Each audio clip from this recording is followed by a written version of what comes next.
இங்க பாண்டியன் மயிலோட குடும்பம் தான் குடும்பத்துக்கு பண்ண துரோகத்துக்காக அவங்களுக்கு சரியான பாடத்தை கற்றுக் கொடுக்கணுன்ற ஒரே ஒரு காரணத்துக்காக மயிலை நீங்கள் இங்கிருந்து அழைச்சிட்டு போயிடுங்க. இதுக்கு மேலே இந்த கல்யாண வாழ்க்கை என் பையனுக்கு செட் ஆகாது.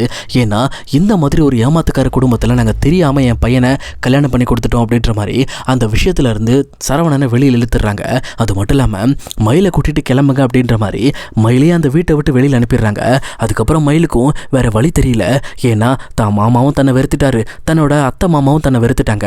இதுக்கெல்லாம் காரணம் தான் அப்பா அம்மா சொன்ன போய் தான். பட் அதுக்காக அவங்கள நம்ம ப்ளேம் பண்ண முடியாது. என் வாழ்க்கை இவ்வளோதான் சொல்லிட்டு நானே மனசை தேத்திக்கிறேன் அப்படின்ட்டு அவங்களே மனசை தேத்திக்கிட்டு வீட்டுக்கு போயிடுறாங்க.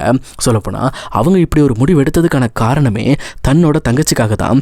ஏன்னா தான் வாழ்க்கை வீணாக போன மாதிரி தான் தங்கச்சியோட வாழ்க்கை வீணாக போயிடக்கூடாது, அந்த பொண்ணோட வாழ்க்கையாவது நம்ம காப்பாற்றணும்னு சொல்லிட்டு தான் அவங்க வீட்டுக்கு போயிடுவாங்க. அதுக்கப்புறம் இந்த விஷயம் இங்கே முத்துவேல் வீட்டுக்கும் தெரிய வருது. இதனால சக்திவேல் முத்துவேல்னு சொல்லிட்டு எல்லாரும் ரொம்ப சந்தோஷமாக்குறாங்க.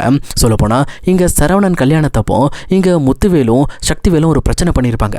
அந்த பிரச்சனையில் பாண்டியனும் என் வீட்டுக்கு வர மருமக பணக்கார வீட்டிலேருந்து வரா, அது மட்டும் இல்லாமல் அவள் ரொம்ப நல்ல மருமக, டபுளுமே படிச்சிருக்கா அப்படின்ற மாதிரி எல்லா விஷயத்தையும் ரொம்ப பெருமையாக சொல்லி இங்கே அவரும் கொண்டாடி இருப்பார்.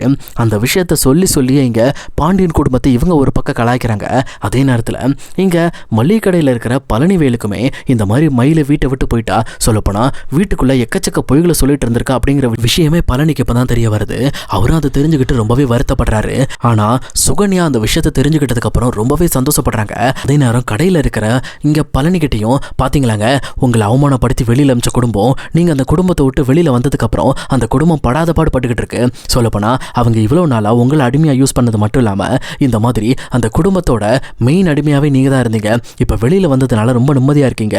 அதுலயும் குறிப்பா உங்களை கஷ்டப்படுத்தின அந்த குடும்பம் கஷ்டப்படணும், சரவணன்லாம் ரொம்பவே டார்ச்சர் அனுபவிக்கணும், அப்பந்தான் கண்டிப்பாக அந்த குடும்பத்துக்கு ஒரு சரியான தண்டனை கிடைச்ச மாதிரி இருக்கும்னு சொல்லிட்டு சுகன்யா பேசிகிட்டு இருக்காங்க. ஆனால் அப்போ அதை கேட்டுட்டு பழனியும், இங்கே பாரு சுகன்யா, நீ தேவையில்லாமல் என் அக்கா ஃபேமிலியை பற்றி இப்படி பேசிகிட்டு இருக்காத. அவங்க கஷ்டப்பட்டாங்க, என்ன அவமானப்படுத்தி வெளியில் அமிச்சாங்க தான். பட் இருந்தாலும் அவங்க நல்லா இருக்கணும்னு தான் நான் நினைப்பேன். இந்த மாதிரி மற்றவங்களை கெடுக்கணுன்ற எண்ணம் எப்போவுமே நம்ம மனசுக்குள்ளே இருக்கக்கூடாது. அப்படி இருந்துச்சு அப்படின்னா அந்த எண்ணம் நம்மளே அழிச்சிரும் அப்படின்ற மாதிரி இங்கே பழனி சொல்லிட்டு இருக்காரு. ஆனால் இப்படி அவர் பேசிக்கிட்டு இருக்கும்போது அந்த இடத்துக்கு சக்திவேல் வராரு. வந்த சக்திவேலும், என்னப்பா பழனி, உன்னோட அக்கா வீட்டை போய் பார்த்தியா?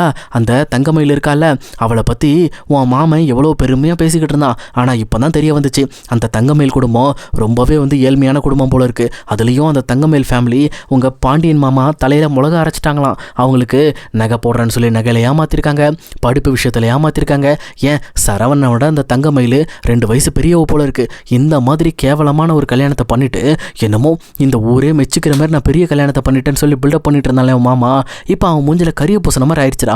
இப்போ தான் எனக்கு ரொம்ப நிம்மதியாக இருக்குன்னு சொல்லி சக்திவேல் பேசிட்டு இருக்காரு.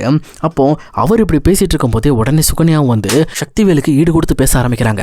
ஆமாம் மாமா, சொல்லப்போனா இந்த மாதிரி என் வீட்டுக்காரருக்கு துரோகம் பண்ணாங்கல்ல, அதுக்காகவே அந்த குடும்பம் அழிஞ்சு போகணும், அந்த குடும்பத்தில் இருக்க யாரும் நிம்மதியாக இருக்கக்கூடாதுன்ற மாதிரி சுகன்யா ஒரு பக்கம் பேசிட்டு இருக்காங்க.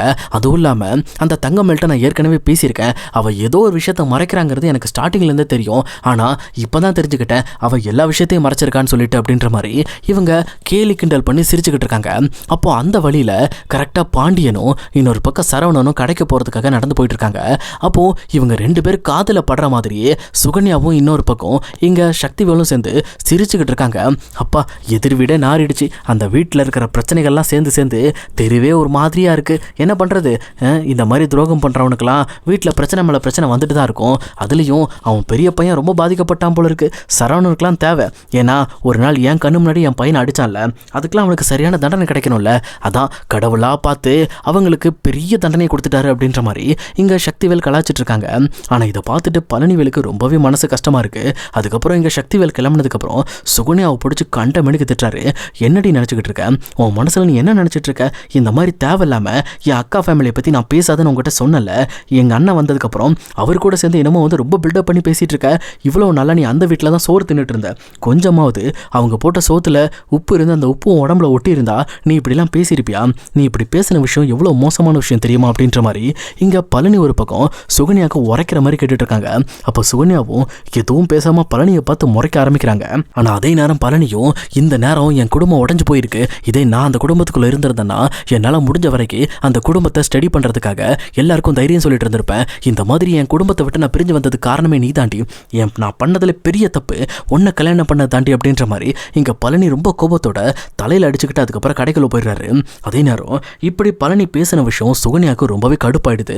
அவங்களும் நீ என்ன சொன்ன, என்ன கல்யாணம் பண்ணதான் நீ லைஃப்பில் பண்ண தப்பான விஷயமா, இரு உன் அக்காவோட ஃபேமிலியை அழிச்சிட்டு அதுக்கப்புறம் நான் வரேன், சொல்லப்போனா அவங்க நம்ம முன்னாடி எந்திரிச்சில்ல நிற்கவே கூடாது, அந்த மாதிரி ஒரு வேலையை பண்ணுறேன் அப்படின்ற மாதிரி சுகன்யா இன்னுமே பாண்டியன் குடும்பத்து மேலே வன்மத்தை அதிகப்படியாக வளர்க்க ஆரம்பிக்கிறாங்க.